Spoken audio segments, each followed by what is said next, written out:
Olá, meus queridos amigos, sejam bem-vindos, bem-vindos a mais uma aula do curso preparatório para o concurso de escrevente do TJSP, do Tribunal de Justiça de São Paulo, um concurso que vai abrir aí quase 1.000 vagas, né? 845 vagas para serem preenchidas, um dos cargos mais concorridos, um cargo de nível médio, de nível técnico, mas que é uma porta de entrada para o serviço público e você, concurseiro, você que está se preparando para se investir em um cargo da administração pública, seja bem-vindo a essa aula de Direito Constitucional. Eu sou Gleison Nogueira, sou advogado e professor de Direito e estamos aqui juntos para estudarmos a parte de Direito Constitucional descrita lá no edital do concurso de escrevente do TJSP.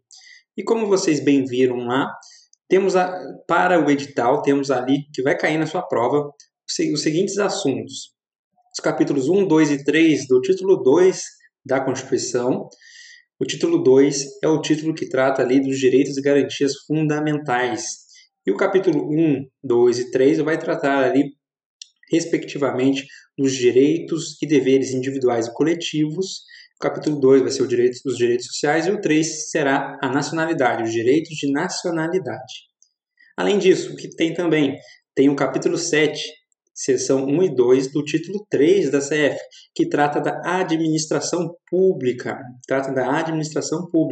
E, por fim, o artigo 92, que vai falar ali sobre o poder judiciário.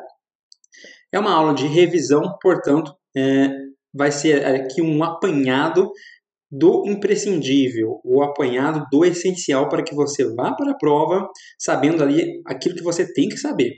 Então, tudo que é imprescindível para você conseguir uma boa pontuação, uma boa classificação, está aqui na aula de hoje, na aula de agora. Tudo bem? Então, vamos dar início a esta aula. Por primeiro, vamos ali iniciar com o artigo 92 da CF. É um artigo que vai nos trazer quais são os órgãos que compõem o Poder Judiciário. O Judiciário ali, uma das funções do Estado brasileiro, não é? Aquela tripartição do poder estatal, a tripartição do poder público em função executiva, legislativa e judiciária. Ali teorizado por Montesquieu e adotado pela nossa Constituição de 88. O artigo 92 vai nos trazer um rol de órgãos que compõem o nosso Poder Judiciário, que compõem o Poder Judiciário da República Federativa do Brasil. É aquilo, não é? É um rol taxativo, um rol que vai requerer de você ali um pouco de decoreba. Mas vamos tentar entender qual é cada um desses órgãos, quem são eles, qual é a sua importância para a estrutura judicante no Brasil. Vamos começar pelo inciso 1, vamos começar pelo órgão máximo do Poder Judiciário brasileiro, o Supremo Tribunal Federal, o STF, que tem ali na Constituição a salvaguarda da própria Constituição. É ele quem é o guardião da nossa Carta Política e, além disso, tem também outras incumbências, tem outras responsabilidades melhor discriminadas lá no artigo 102, mas que não será específico para a prova de vocês. Então, o Supremo Tribunal Federal é o órgão máximo do nosso Poder Judiciário. É ele quem vai ali dar a última palavra em questão jurídica, em questão judicante. Então, um processo que inicia ali no primeiro grau de jurisdição pode muito bem chegar até o Supremo Tribunal Federal por meio das vias correlatas, por meio das vias respectivas. O Supremo Tribunal Federal portanto, ali, que está muito em voga hoje em dia, muito por conta da sua atuação política, mas o Supremo Tribunal Federal é um órgão jurisdicional, um órgão máximo do nosso Poder Judiciário. E é ele, por exemplo, que tem a responsabilidade de julgar recurso extraordinário. Então, aquele pequeno processo que começa ali numa comarca pequena, em primeiro grau de jurisdição, pode chegar até o STF por meio do recurso extraordinário. É ele também que vai julgar ali o controle concentrado de constitucionalidade de lei ou ato normativo federal e outras espécies ali tratadas ao longo da Constituição. O inciso 1A trata do Conselho Nacional de Justiça, o CNJ, que é um órgão ali integrante do Poder Judiciário e é um órgão que vai tratar, que vai fiscalizar, que vai direcionar a atuação da magistratura no Brasil. O CNJ é uma espécie ali de um órgão administrativo dentro do Poder Judiciário que vai ser responsável por direcionar a atuação dos magistrados, que vai direcionar também determinadas interpretações de aplicabilidade normativa dentro ali das suas competências. Então ele não é por si só um órgão judicante, não tem um processo perante o CNJ tratando ali de direitos particulares, salvo questões relativas aos próprios magistrados. Não é? Então não existe ali, vamos entrar com uma ação no CNJ, isso não existe. Tampouco vamos fazer um recurso para o CNJ, também não existe. Ele vai tratar ali de procedimentos internos referente aos magistrados, aos juízes, desembargadores e assim por diante. O inciso 2 traz o STJ, Superior Tribunal de Justiça. O STJ ele foi criado pela nossa Constituição de 88. Antes dela não havia o STJ como ele é hoje, como ele existe hoje, com as suas atribuições, com a sua composição, com as suas responsabilidades. Ele foi criado pelo nosso texto constitucional e foi ali implementado ao longo dos primeiros anos pós-redemocratização no Brasil. E incumbe ao STJ ser ali o responsável por julgar os processos que chegam até ele por meio de recurso especial. É ele também o responsável por uniformizar a interpretação em relação às normas, às leis federais. E ele também tem algumas responsabilidades precípuas e que lhes são originárias, e isso tudo está lá discriminado a partir do artigo 105 da CF. Depois nós vamos ter aqui os tribunais, aqueles tribunais que não são os tribunais de instância superior, são os tribunais que nós chamamos aqui de segunda instância. A exceção vai ser, claro, o Tribunal Superior do Trabalho, que vai estar ali como se fosse um órgão máximo dentro da Justiça do Trabalho, mas é claro, a Justiça do Trabalho não exclui a apreciação de eventual inconstitucionalidade perante o STF. Então, você tem ali o TST, o Tribunal Superior do Trabalho, como sendo o órgão máximo dentro da Justiça do Trabalho, mas aquele órgão máximo pode até mesmo ali ser superado pela instância que vai ser a cúpula do Poder Judiciário Nacional, que é o STF. Então, um processo que está ali sendo decidido pelo TST pode eventualmente chegar ao STF. Agora, os tribunais regionais federais e juízes federais. Vejamos aqui. Nós temos a distinção entre justiça comum estadual e justiça comum federal e temos também a justiça especializada nesses dois âmbitos. E os tribunais regionais federais são a segunda instância da Justiça Federal, enquanto que os juízes federais são a primeira instância da Justiça Federal. Por baixo aqui temos o inciso 4, que trata dos tribunais e juízes do trabalho. Então você tem os juízes do trabalho em primeira instância em matéria trabalhista, no direito do trabalho, na Justiça do Trabalho, e os tribunais regionais do trabalho, os TRTs, compondo ali o segundo grau de jurisdição da Justiça do Trabalho. Na Justiça Eleitoral, nós temos os juízes eleitorais e os tribunais regionais eleitorais, os famosos TREs. Então, em primeiro grau de jurisdição, nós temos os juízes eleitorais e, em segundo grau, nós temos os tribunais regionais eleitorais. Na Justiça Militar, nós teremos, então, os juízes militares em primeiro grau e os tribunais militares em segundo grau de jurisdição, em instância superior. E, por fim, o inciso 7, que é aqui a nossa justiça comum estadual, basicamente, não são os tribunais e juízes dos estados e do Distrito Federal e territórios. Inclusive, é neste inciso 7 que você está fazendo no seu concurso. O TJSP é o Tribunal de Justiça do Estado de São Paulo. Portanto, você vai estar integrando ali um tribunal cujo território, cuja jurisdição diz respeito ao Estado bandeirante, ao Estado de São Paulo. Então você está ali num tribunal num tribunal estadual, mais especificamente do estado de São Paulo. Então você vai estar trabalhando ou numa comarca com os juízes estaduais, que são chamados de juízes de direito, ou você estará eventualmente trabalhando também em segundo grau de jurisdição no próprio tribunal, na capital São Paulo, ali, com os desembargadores. Estes são os principais pontos do artigo 92, não tem como nós destrincharmos cada tribunal, cada jurisdição, cada órgão integrante do Poder Judiciário, porque senão seria uma aula de 4, 5 horas. Então, uma repaginada geral no artigo 92, nós lemos, e eu falei aqui as principais características, as principais responsabilidades de cada órgão do Poder Judiciário. Vamos mais em frente agora, nós trataremos então da administração pública, o famoso artigo 37 da nossa Constituição Federal. E antes de iniciarmos este slide, é importante que eu destaque para vocês que eu não vou aprofundar muito no tema administração pública, porque vocês também terão uma aula específica de direito administrativo. Então, são matérias correlatas, são matérias que se dialogam constantemente, até porque a administração pública está prevista na nossa Constituição. Mas deixarei para que o aprofundamento do tema seja feito na aula de direito administrativo. Agora eu vou só pontuar, pincelar alguns pontos de suma importância que estão diretamente previstos no texto constitucional.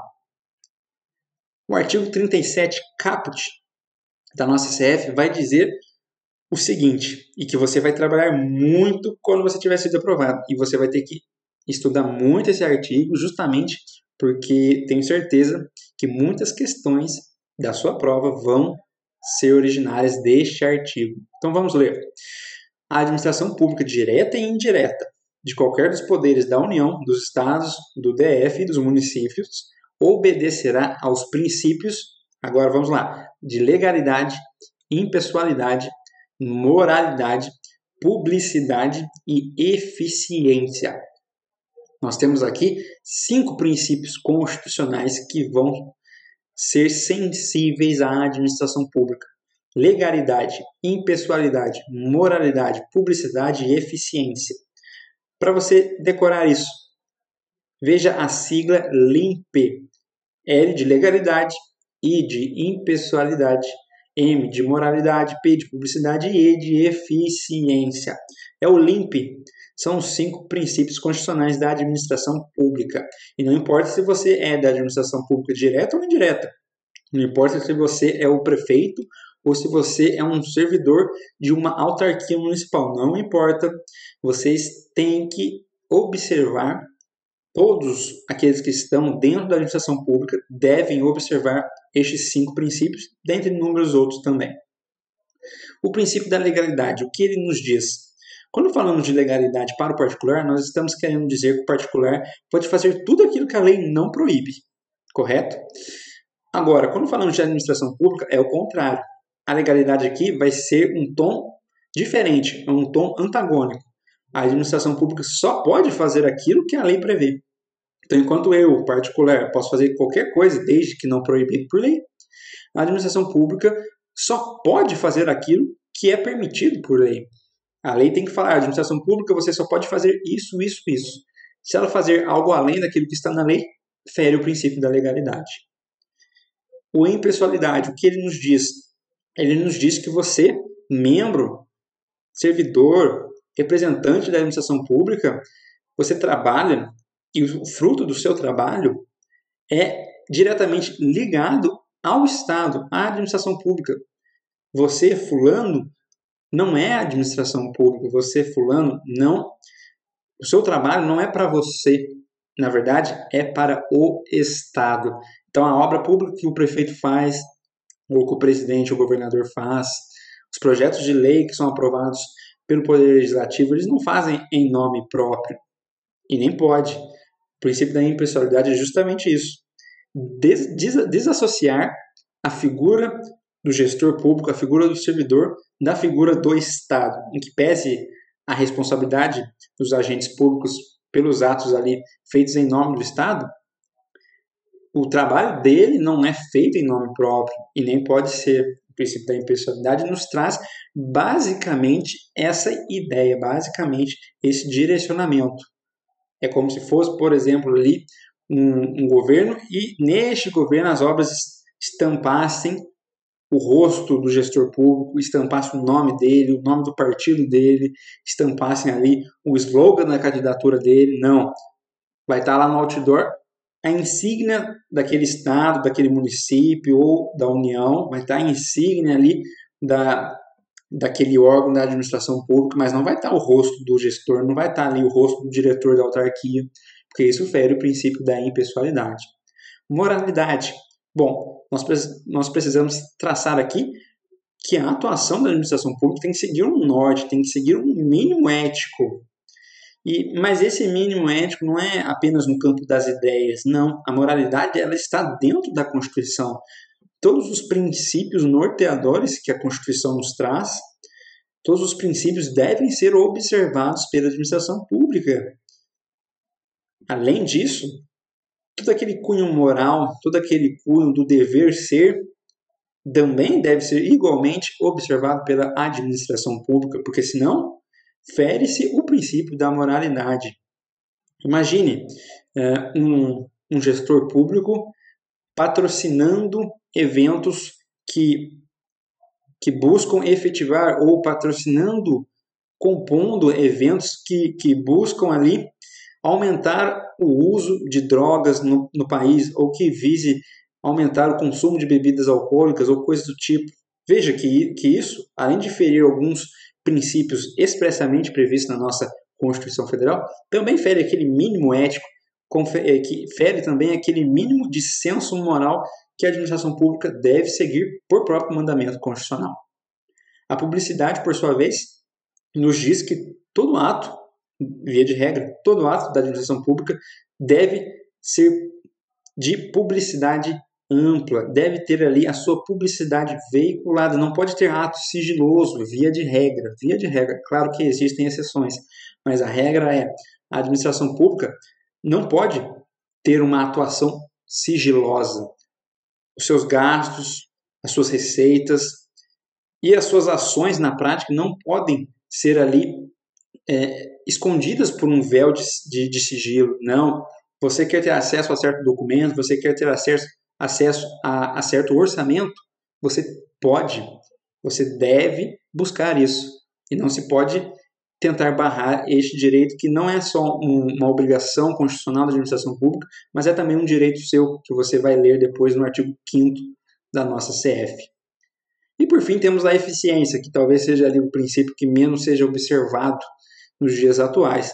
A administração pública deve trabalhar para que produza resultados, mas não resultados tardios, até porque se olharmos para a questão do Poder Judiciário, justiça tardia também é injustiça.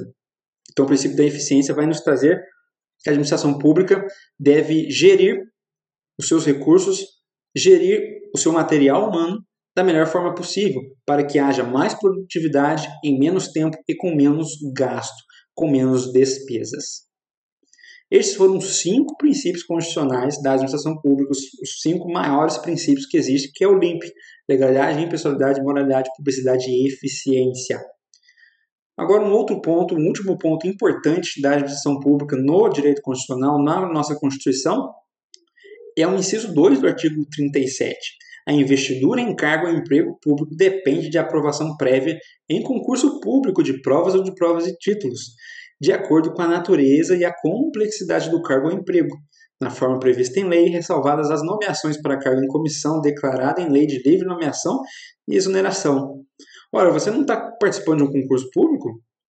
Esse concurso público foi aprovado, esse concurso público teve ali uma comissão de orçamento para ver se é viável, se tem possibilidade de contratar 845 pessoas recebendo aquele salário, tendo ali a despesa do 13º, de outras verbas, de outros adicionais.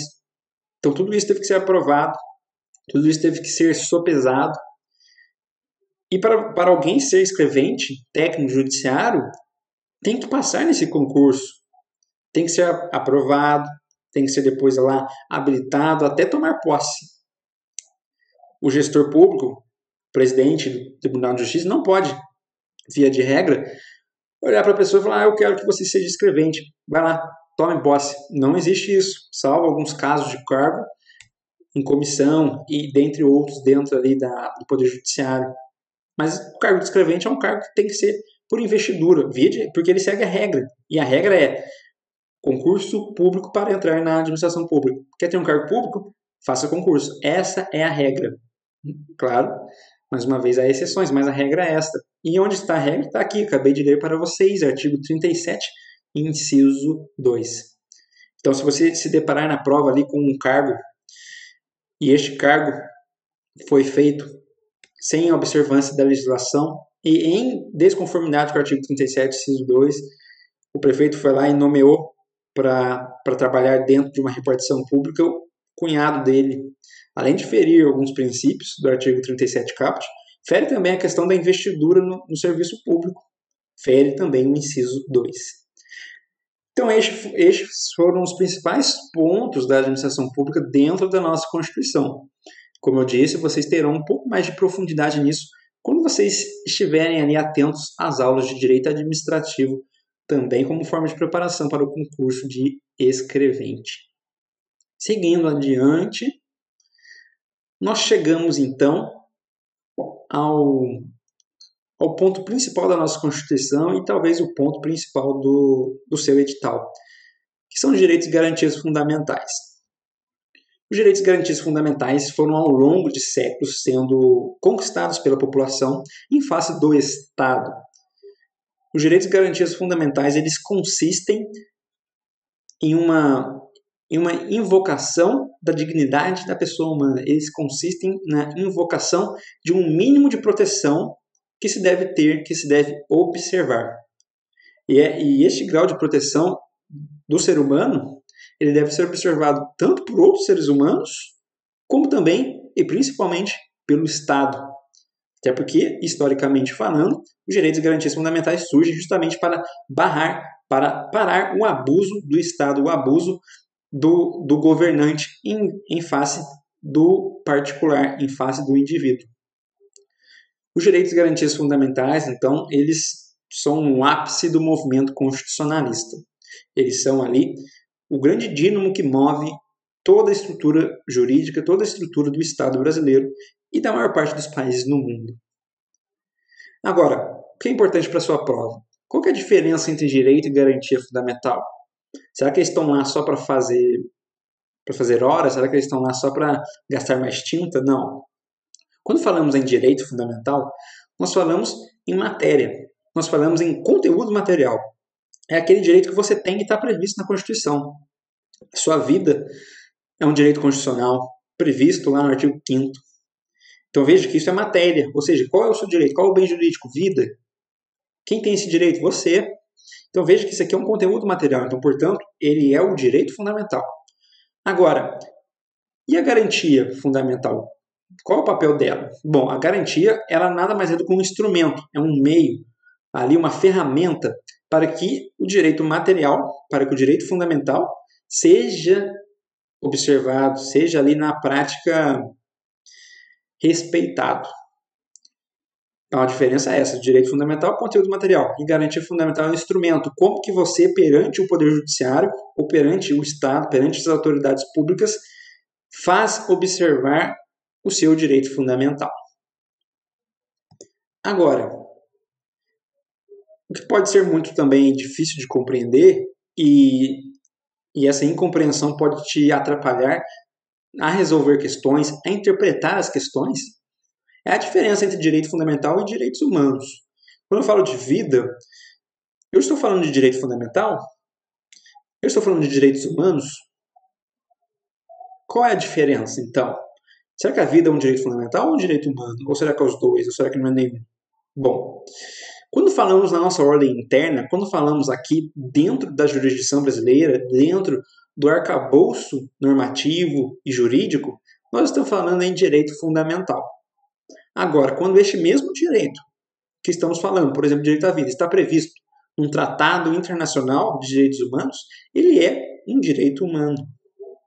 Então aqui vai ser meramente nomenclatura. Então o direito à vida previsto na nossa Constituição vai ser chamado para nós, dentro da nossa ordem interna, de direito fundamental.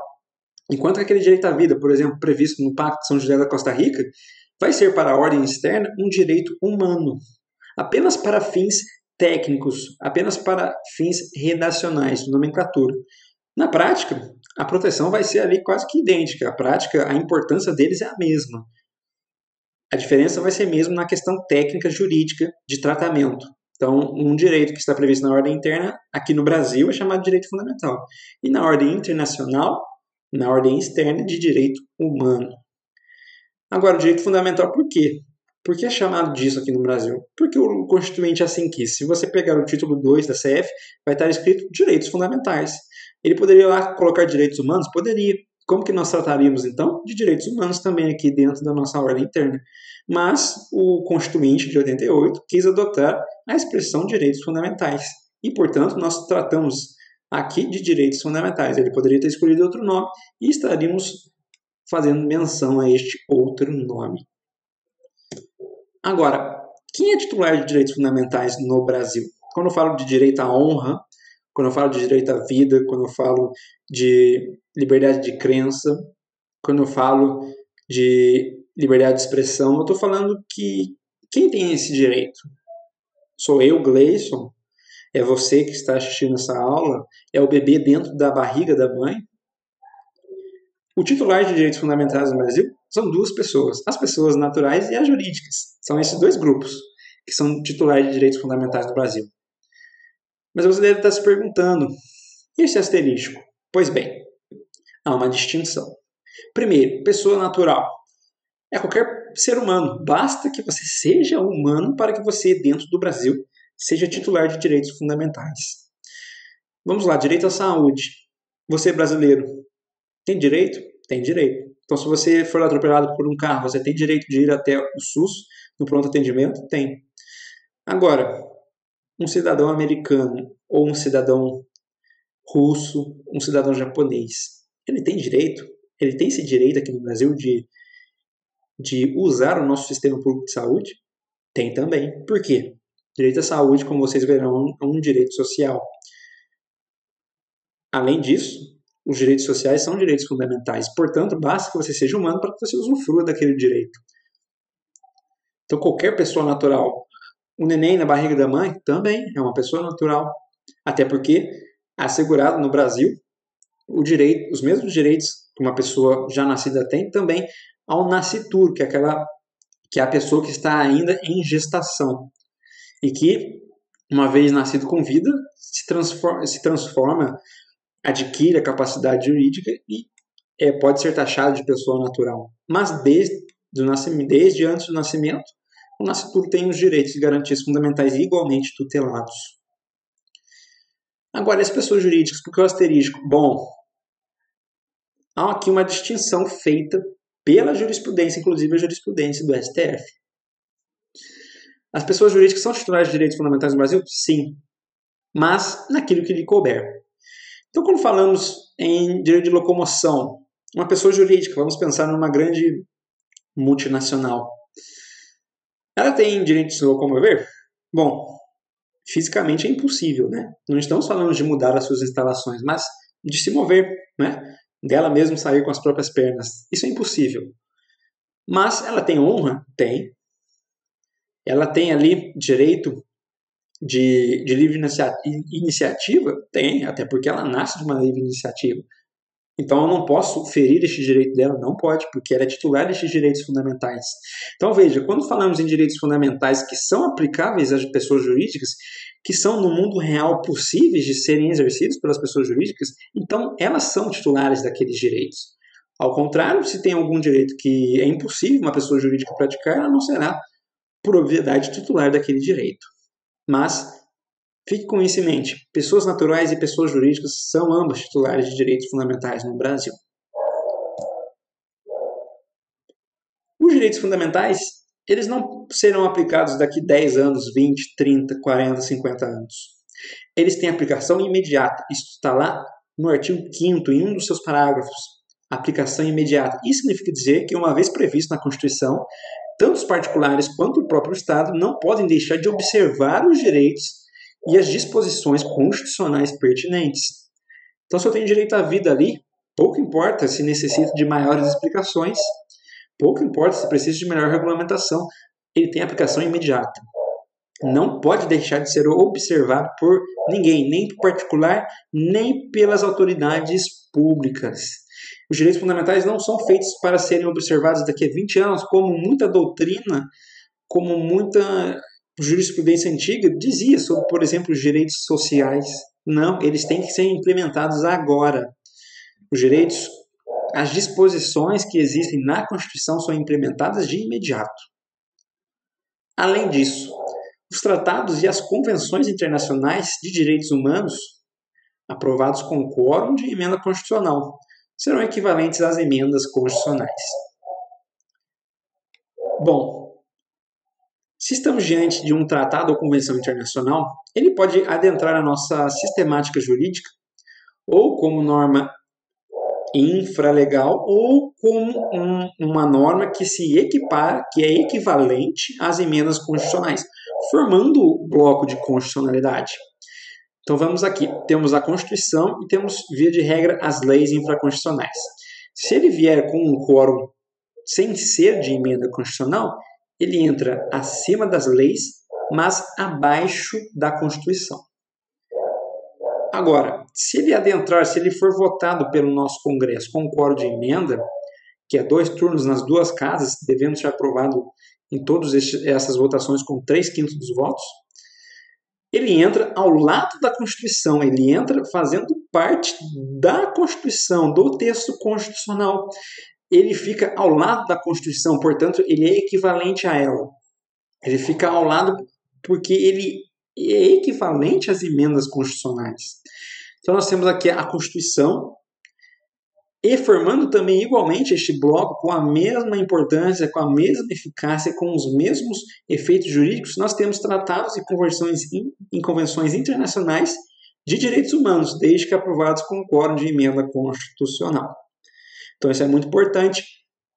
Foi uma mudança significativa que foi feita ali em 2004 e que tem uma aplicação, que tem consequências absurdas para a proteção de direitos humanos no Brasil. Então, os direitos humanos, os tratados que versarem sobre direitos humanos podem ser implementados no direito brasileiro como se a emenda constitucional fosse, portanto, faz parte do bloco de constitucionalidade. Agora, se não for observado o quórum de emenda, ele vai vir como uma norma abaixo da Constituição, mas acima das leis infraconstitucionais. E, por fim, vamos falar aqui de alguns dos principais direitos e deveres individuais e coletivos. Direitos e deveres individuais e coletivos, que são, em espécie, alguns dos direitos e garantias fundamentais. Eles estão lá no artigo 5º, naquele extenso e infinito rol de incisos, e eu trouxe aqui alguns, apenas para título de curiosidade. O caput do artigo 5º nos diz: todos são iguais perante a lei, sem distinção de qualquer natureza, garantindo-se aos brasileiros e aos estrangeiros residentes. Está vendo? Nem precisava dizer isso, basicamente. Mas a própria Constituição expressamente diz que são titulares de direitos fundamentais aqui no Brasil os estrangeiros também aqui residentes. E vamos além, apátridas também. Então, vocês vão ver depois o que significa nacionalidade, mas aqueles que não têm nacionalidade são igualmente titulares de direitos fundamentais.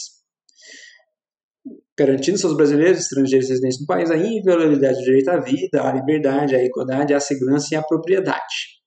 E aí nós temos alguns incisos. O primeiro, homens e mulheres são iguais em direitos e obrigações. Ninguém será submetido a tortura nem a tratamento desumano ou degradante. É livre a manifestação do pensamento, mas você é livre para dizer o que quiser.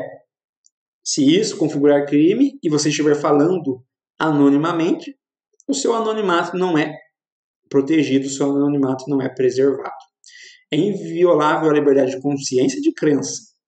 E é assegurado o livre exercício de culto religioso. E também é garantida a proteção aos locais de culto e às suas liturgias e às suas ações e os seus ritos. Também é assegurada a prestação de assistência religiosa nas entidades civis e militares de internação coletiva. Você que está preso, você que está internado, você tem direito a ter assistência religiosa onde você estiver internado. Seja num presídio, seja numa comunidade agrícola, seja num hospital. Então você tem direito de ter assistência religiosa. São invioláveis a intimidade, a vida privada, a honra e a imagem das pessoas.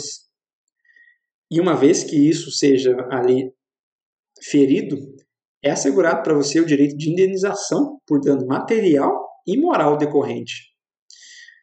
A casa é asilo inviolável do indivíduo. Aí estamos falando de inviolabilidade do domicílio. Ninguém nela pode penetrar sem seu consentimento, salvo em caso de flagrante delito ou desastre, ou para prestar socorro.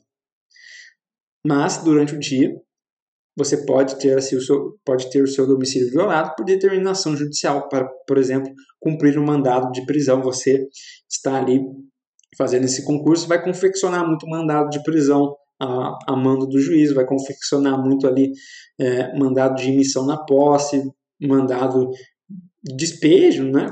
Questões mandamentais referentes a despejo e tudo mais. Então você vai estar fazendo isso e esses mandados só podem ser cumpridos durante o dia. E agora eu vou falar para vocês um pouco dos remédios constitucionais, que são uma espécie das garantias individuais. Então é por meio dos remédios constitucionais que vocês vão fazer observar todo o direito que você tem na sua Constituição. Eles são um dos meios processuais para que os seus direitos sejam observados e sejam cumpridos.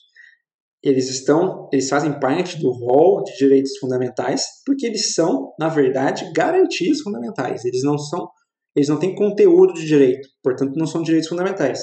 Eles são instrumentos, são ferramentas, são meios, são métodos, portanto são ali garantias fundamentais. Habeas data. O habeas data serve, via de regra, para você ratificar, complementar informação particular sua que esteja em bancos de dados público ou de caráter público. Então você tem o seu nome no INSS e tem algum dado errado seu. Você pode utilizar o habeas data para que ele seja corrigido. Habeas corpus é um remédio constitucional necessário para que você tenha observado, que você tenha respeitado o seu direito de ir e vir, a sua liberdade de locomoção. Seja, se você tem justo receio de que seja privado da sua liberdade, ou uma vez que ela já tenha sido ali ceifada, você pode também impetrar o habeas corpus. Direito de petição, que é aquele direito que você tem de pedir algo às autoridades públicas, à administração pública. É aquele requerimento que você faz na repartição da prefeitura. Você tem esse direito, você precisa de um documento, você tem que pedir isso para a administração pública, direito de petição. Mandado de segurança. Mandado de segurança é um remédio constitucional cabível para que se observe, para que você tenha respeitado o direito líquido e certo, para que você tenha ali protegido os seus direitos mais sensíveis, caso seja violado veementemente pela administração pública. E por direito líquido e certo, você tem que entender que é um direito que você de plano consegue provar. E você consegue provar de plano geralmente por meio de provas documentais, até porque o mandado de segurança não comporta instrução probatória. Então no mandado de segurança você não consegue ouvir testemunha, não consegue fazer perícia. É por isso que você já tem que ter pronto, no início da ação, o seu direito ali colocado dentro do processo. Você já tem que ter ali os meios de prova, você já tem que ter as provas todas juntadas quando do protocolo do mandado de segurança. Isso é o que significa direito líquido e certo. Mandado de injunção. O mandado de injunção ele serve para que você consiga, na prática, exercer um direito constitucional. Então, tem um direito constitucional, ele tem aplicabilidade imediata? Tem, mas às vezes falta algum requisito que você não consegue ter na prática o exercício dele. Você não está impedido, mas é uma questão que você é impossibilitado, você não tem possibilidade fática de exercer aquele direito. E quando isso acontecer, você poderá utilizar do mandado de injunção para tanto. Ação popular e ação civil pública são ações quase que idênticas. A diferença vai ser no titular. A ação popular, o titular é o cidadão, enquanto que na ação civil pública o titular é, por exemplo, o Ministério Público. Tem outros legitimados, mas a ação civil pública pode ser também ali proposta por outras pessoas, outras entidades. Já a ação popular não, é só pelo cidadão, que nós vamos ver mais adiante. O que elas tutelam? Elas tutelam a moralidade administrativa, elas tutelam a fiscalização, basicamente, da administração pública. Elas tutelam os princípios constitucionais da administração pública, o erário, dentre outras previsões da legislação. Bom, agora que nós terminamos a parte de direitos e deveres individuais e coletivos, nós vimos alguns direitos materiais e nós vimos também algumas garantias fundamentais. Agora nós partimos para o capítulo 2 do título, que fala sobre os direitos e garantias fundamentais. Nós vamos falar agora de direitos sociais. Bom, quando eu falo de direito individual, eu falo de um não fazer do Estado. Eu tenho direito à vida. Portanto, Estado e particulares, não me matem. Permitam-me nascer e viver. Se eu tenho direito, por exemplo, à liberdade de crença, Estado particular, não impeça que eu exerça a minha crença. Já os direitos sociais, na verdade, a gente está querendo pedir algo para o Estado. Nós estamos querendo uma prestação positiva do Estado e não mais um não fazer. Na verdade, nós queremos que ele faça. É, portanto, uma atuação concreta. Nós vamos entender isso agora. O artigo 6º caput nos traz ali um pequeno rol de direitos sociais. E se ele está ali, ele significa que o Estado deve, por meio de políticas públicas, colocá-los à disposição e efetivá-los para a população, para o povo brasileiro. Estão ali tratados como direitos sociais a educação, a saúde, a alimentação, trabalho, moradia, transporte, lazer, segurança, previdência social, proteção à maternidade, à infância e assistência aos desamparados. Então vamos lá, educação. Eu apenas tenho que falar para o Estado não impedir que eu tenha educação privada? Não. Na verdade, o Estado tem que dar educação pública por mandamento constitucional, porque educação é um direito social e direito social requer uma prestação positiva, lembra? Atuação concreta. É por isso que existe escola pública, por isso que existe ensino superior público e daí por diante. Saúde. Eu tenho que pedir para que o Estado não macule a minha saúde ou que ele não impeça que haja proteção da saúde em âmbito privado? Não. Na verdade, ele tem que ter a prestação de saúde pública. Ele tem que permitir, ele tem que disponibilizar atendimento, tratamento, medicamento, tudo isso pela própria administração pública, para que seja protegido de fato a saúde. Vamos aqui, segurança. Se não existisse um direito social à segurança, ou nada referente ou equiparado a isso, não existiria polícia, não existiria forças armadas. Podemos entrar aqui numa discussão que forças armadas existiriam, mas não é o nosso foco, não é o nosso foco de debate. Mas não existiria forças ostensivas nas ruas, não existiria polícia militar, polícia civil, polícia técnico-científica. Porque se o Estado não tem que fazer a prestação positiva, então basta que nós fazemos a nossa própria segurança, mas não tem que ter polícia. Tudo isso por conta dessa natureza dos direitos sociais, que são direitos fundamentais. E vamos entender isso melhor na prática por meio desse embate. Mínimo existencial e reserva do possível. Qual é a diferença? Bom, o mínimo existencial e a reserva do possível são dois princípios que devem ser observados e sopesados pela administração pública. A reserva do possível nos diz que o Estado não pode gastar mais do que recebe, via de regra. Olhando bem por cima, este princípio diz que deve ser observada a lei orçamentária e o orçamento público deve ser ali o grande paradigma para as políticas públicas. Mas, por outro lado, nós temos que entender também que o Estado tem que pelo menos dar um mínimo existencial para as pessoas. Direito à moradia, um direito social. Isso significa que o Estado tem que construir uma casa para todo mundo? Não. Isso esbarra na reserva do possível e até mesmo numa questão de lógica. Mas o Estado tem que dar um mínimo existencial, ele tem que pelo menos dar um abrigo para as pessoas, um abrigo público, por exemplo. Saúde, o Estado tem que dar um enfermeiro e um médico para cada cidadão? Um enfermeiro e um médico para ficar dentro da casa de cada cidadão? Não. Mas ele tem que ter um hospital público, ele tem que ter ali um atendimento público e tem que prestar, se possível for, também um medicamento fora ali das dependências públicas. Veja, o Estado não pode gastar mais do que tem, ele não pode extrapolar o seu orçamento, até porque dinheiro não dá em árvore. Mas também deve ser observado o mínimo existencial. Tem que observar isso. Não pode deixar de ter o mínimo, porque sem o mínimo não existe aquela pessoa. Sem o mínimo, aquela pessoa morre. Então, o administrador público tem que sopesar isso. Não gastar mais do que pode, tampouco deixar de dar o mínimo para as pessoas. E isso é muito sensível nos direitos sociais, como eu disse. Não é? O Estado tem que construir uma casa para todo mundo? Não. Mas ele não pode deixar desabrigado aquele que não tem moradia. Por isso que existem aqueles albergues públicos, aqueles abrigos. A mesma coisa vale para a segurança, para a educação. Ele não tem que dar um professor para cada aluno, mas ele tem que dar uma instituição com um professor lecionando para todos aqueles que estejam matriculados naquela escola. Agora chegamos ao assunto final da nossa aula, que é a nacionalidade.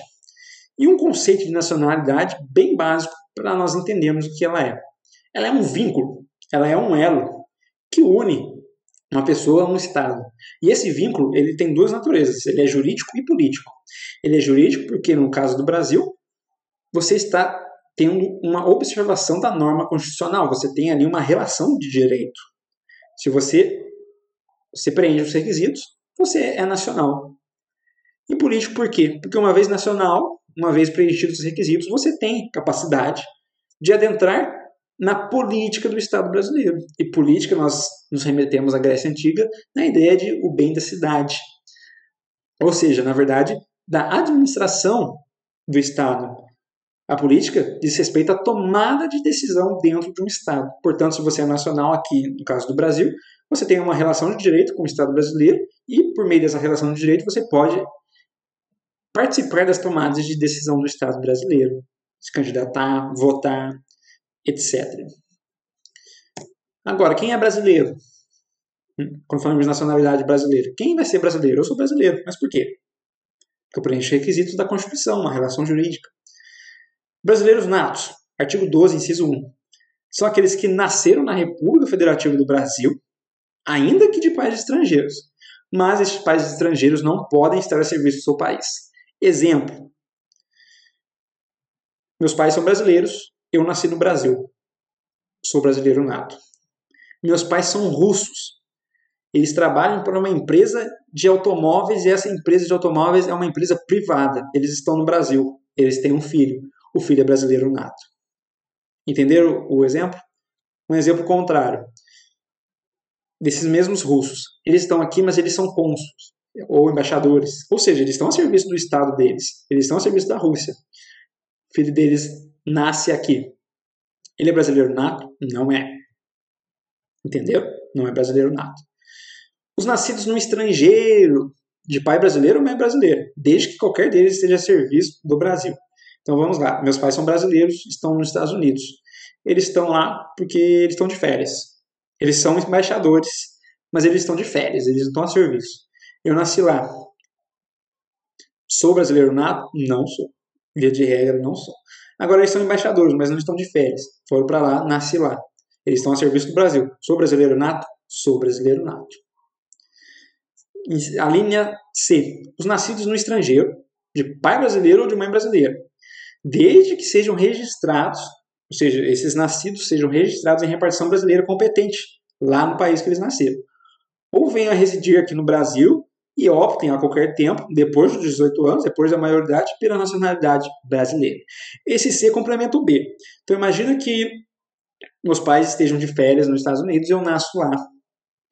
Eu não sou brasileiro nada, a não ser que eu seja registrado lá em uma repartição brasileira competente, como por exemplo o consulado.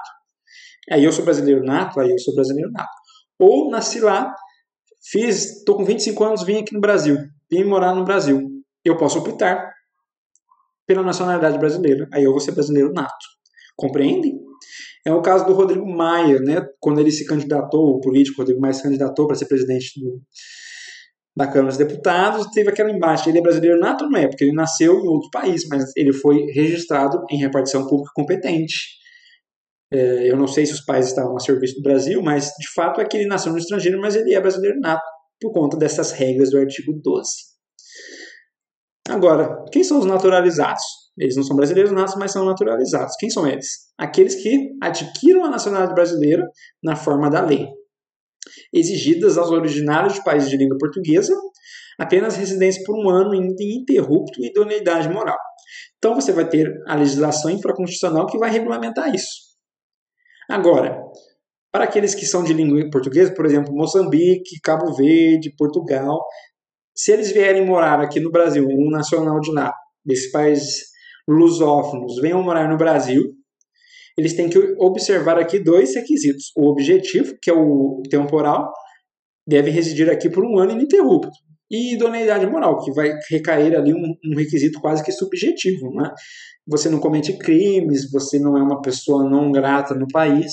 Então, se você tem aqui você preenche esses requisitos, você vai ser um brasileiro, você pode se naturalizar brasileiro. A linha B.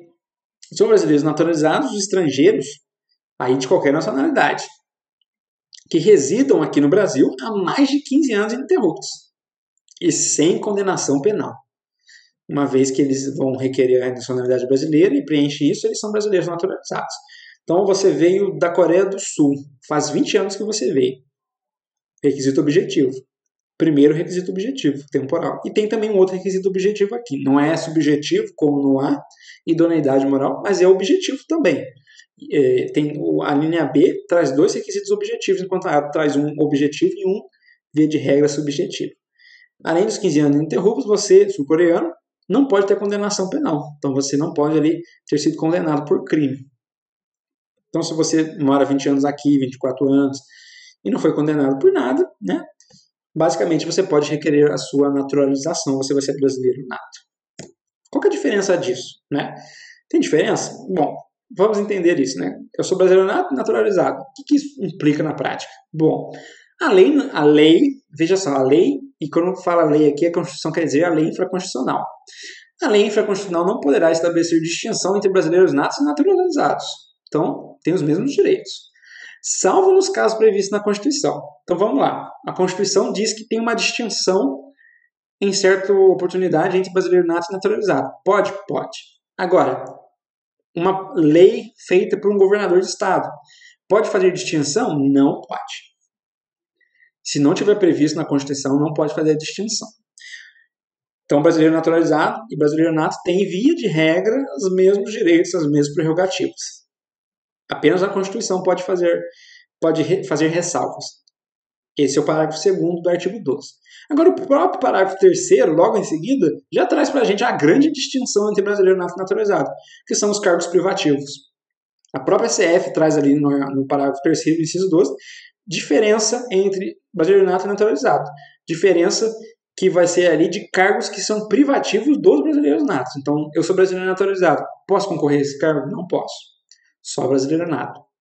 Que são os cargos de presidente e vice-presidente da República, presidente da Câmara e do Senado, ministro do Supremo Tribunal Federal, membros de carreira diplomática, oficial das Forças Armadas e o ministro de Estado da Defesa. Então, estes cargos só podem ser preenchidos, só podem ser ali exercidos por brasileiros que se encaixam no artigo 12, inciso 1. Artigo 12, inciso 1, brasileiros natos. Brasileiro naturalizado não pode. Meus amigos, nós estamos chegando no final dessa aula e uma dica importantíssima para você é ler súmula vinculante. O seu edital não faz expressa menção a ela, não faz ali parte do conteúdo de direito constitucional, mas faz menção à jurisprudência. Diz que serão levadas em conta a jurisprudência atual. E o melhor jeito de você saber jurisprudência, uma questão básica, é ler súmula vinculante. São poucas súmulas vinculantes, São enunciados curtos de 2, 3, no máximo 4 linhas. Súmula vinculante são súmulas editadas tão somente pelo Supremo Tribunal Federal, pelo STF, e que trazem ali um regramento após inúmeras decisões nesse sentido, e de observância que deve ser observado pelos outros magistrados, pela administração pública, enfim, como o próprio nome diz, ela vincula. Então, pegue as súmulas vinculantes e leia as súmulas vinculantes. Rapidinho, em um dia você mata isso. É muito importante que você leia isso. É muito importante mesmo. Por fim, uma outra dica para você estudar constitucional, seja para a prova de escrevente, seja para qualquer outro concurso, outro certame público. Leia a Constituição Federal, não tem segredo. Não tem doutrina que vá substituir a leitura da CF. Leia de cabo a rabo. Leia desde o preâmbulo até o final dela. Se você for cauteloso, leia também o ADCT, o Ato das Disposições Constitucionais Transitórias. Se você quiser ser cauteloso, leia também integralmente o ADCT. Mas se você não quer ir só no feijão com arroz, mas é necessário que você vá com feijão com arroz, que é a leitura da Constituição Federal. A leitura da Constituição da República Federativa do Brasil de 88. É imprescindível. Não adianta você estudar 20 horas por dia, ver 20 aulas no YouTube, ver 20 aulas no cursinho, ler 15 mil livros. Não adianta se você não ler o texto da Constituição, porque primeira fase ou prova objetiva de concurso público é letra de lei. Não tem segredo, é letra de lei, letra da Constituição. Tudo bem? Dica prática, dica importantíssima. Leia a Constituição Federal e leia igualmente as súmulas vinculantes. Eu espero que vocês tenham gostado dessa aula. Eu sou Gleison Nogueira, advogado, professor de Direito. Aqui está meu e-mail, aqui está também meu Instagram, e-mail gleison.adv@gmail.com, Instagram @gleison.adv. Fique à vontade para me mandar mensagem, perguntar sobre carreiras públicas, perguntar sobre direito, perguntar sobre advocacia, enfim, sinta-se à vontade para tirar dúvidas comigo, pedir dicas de estudo ou sanar de fato dúvidas materiais pontuais. Fique à vontade. Permaneço sempre à disposição de vocês. Espero que a aula tenha sido proveitosa e lembre-se, leia a Constituição, leia as súmulas vinculantes. Um forte abraço, boa sorte e bons estudos.